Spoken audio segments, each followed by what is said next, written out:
राधे राधे। महाराज जी, सभी उन्हीं की इच्छा से हो रहा है तो उसका फल हमें क्यों भुगतना पड़ रहा है?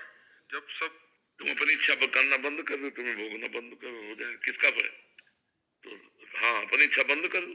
अपनी इच्छा से करोगे आचरण तो उनका भोग तो तुम्हें भोगना पड़ेगा। तुम भगवान की इच्छा से चल रहे हो कि अपनी इच्छा से? तुम्हारी इच्छाएं हैं। मेरे को तो लगता है कि अंदर से जो भाव उठते हैं, क्या भगवान की इच्छा मन मन मन है। जब तक मन नहीं मर जाता, भगवदानंद को प्राप्त नहीं होता, तब तक जीव को कर्म का भोग भोगना पड़ेगा। अवश्य में भोक्तव्यम कृतम कर्म शुभाशुभम। करता बनो तुम और भगवान के ऊपर छोड़ दो तो फिर भोगना पड़ेगा। ऐसा थोड़ी। अच्छा करोगे अच्छा भोगना पड़ेगा, बुरा करोगे बुरा भोगना पड़ेगा। और जब मन और अहंकार भगवान को समर्पित हो जाता है तो जीवन मुक्त हो जाता है। फिर कोई पाप नहीं लगेगा। पूरे विश्व का भंडारा हो जाए तो कोई उसे पुण्य नहीं मिलेगा। कर्ता भाव रहित होना, तो अभी तो कर्ता भाव से हो। अभी कहाँ इस भाव में आ गए कि जो हो रहा है भगवान की इच्छा से हो रहा है। यहाँ भगवान विराजमान हो गए, प्रकाशमान हो गए। अब जो होगा तो उसके द्वारा कुमार्गामी प्रवृत्ति थोड़ी होगी। और कुमार्गामी प्रवृत्ति नहीं होगी, पाप नहीं होगा तो दुख ही नहीं मिलेगा, कोई समस्या ही नहीं है, फिर प्रश्न ही नहीं है। क्योंकि भगवान के द्वारा हो रहा है तो मैं करता नहीं तो प्रश्न कैसा? समझ पा रहे हो आप? हाँ, तो ये अभी इस दलील से नहीं चलेगा, तेरी सत्ता के बिना पत्ता नहीं हिलता।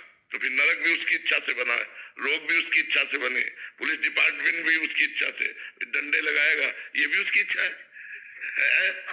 ये भी उसकी इच्छा है। तो मतलब यहाँ चतुराई तो चलेगी। ले एक बड़े विद्वान थे तो बड़ा उपवन लगाए हुए थे, बगीचा, कुआं बावड़ी सब फूल सुंदर। तो एक गाय चरती हुई अंदर आ गई। तो शायद उनका मारने का उद्देश्य नहीं होगा क्योंकि धर्मार्थी थे।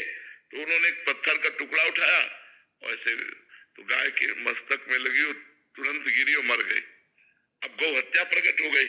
गौ हत्या सामने आई और कहा, पंडित जी स्वीकार करो मुझे, तुमने अभी गौ हत्या की।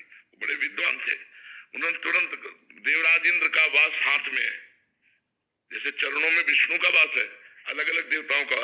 उनका देवराज इंद्र ने मारा क्योंकि हाथ में पत्थर और पत्थर से ऐसे, ये देवराज इंद्र का उत्पाद। वो गौ हत्या देवराज इंद्र के पास गई तो इंद्र ने कहा, हमने कब गौ हत्या की? बोले आपका हाथ में वास है, ब्राह्मण।